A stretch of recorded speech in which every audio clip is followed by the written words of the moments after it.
You out there getting ready for work, grab your cup of coffee, sit down for a couple minutes. I want you to watch this. It's important. For nearly a half a century, Channel 4 has been bringing you news and entertainment from South Florida and around the world, of course. We were the first television station to broadcast in the state, and it all began 45 years ago today. A look back now at 4.5 decades of WTVJ Channel 4. From all parts of Florida comes the news. The year was 1949, and Mitchell Wolfson put WTVJ on the air as the first television station in the state of Florida, the only one here till the mid-50s. In the beginning, WTVJ ran kinescopes of shows from all the TV networks.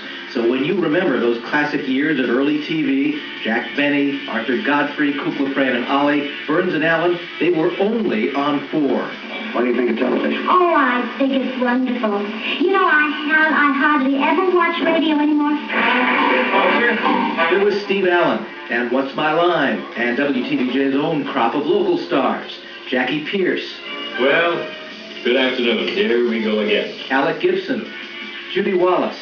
There were puppet shows, cooking shows, and dancing shows, and 20 years of Skipper Chuck Zink. But I am glad. But our reputation was built on news, sports, and weather. Bob Weaver, the weatherman, he decided to stick around for a while with that ridiculous bird.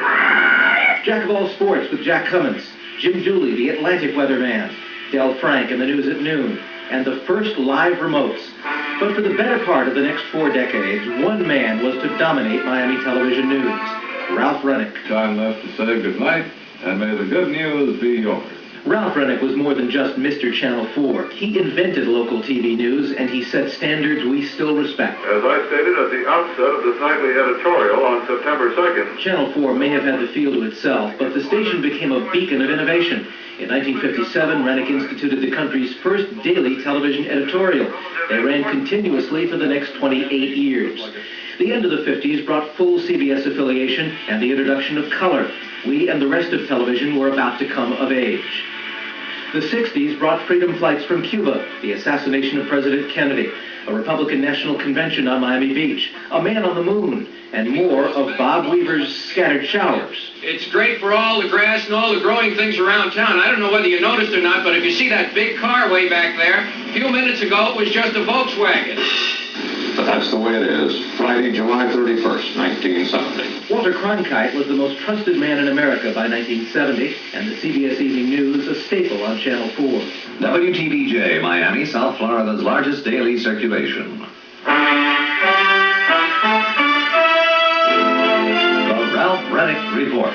The Renick Report continued as the most watched news program in South Florida. Renick used the 70s to redefine Channel 4 news. More reporters, more investigative reports.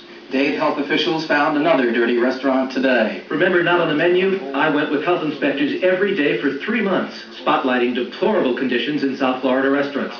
The series prompted major changes in restaurant inspection laws around the state. Along with a heavier emphasis on investigative news, Channel 4 gave South Florida another television first, live reports, the birth of electronic journalism. Film was replaced in 1975 with tape, and with the area's first live eye vans, capable of transmitting live reports from breaking news anywhere in our viewing area. But the 70s ended just like the 50s and the 60s. Weaver was still at it. Rain or sunny, the Dolphins will emerge number 1. The 1980s were turbulent for Miami and for Channel 4. It was a decade of change. The Miami riots, the Mariel boat lift that was to change the character of our community forever.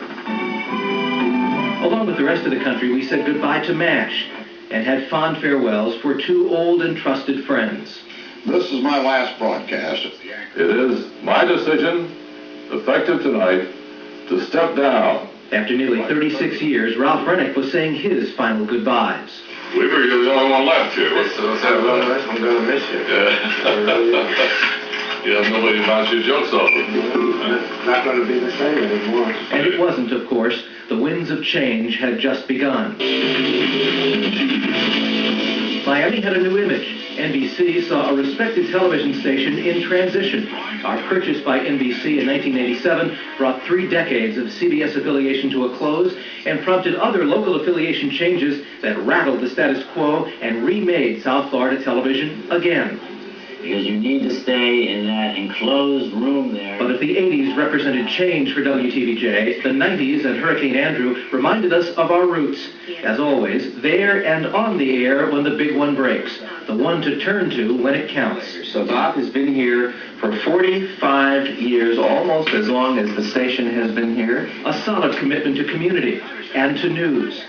People with experience. People you can trust. People you know.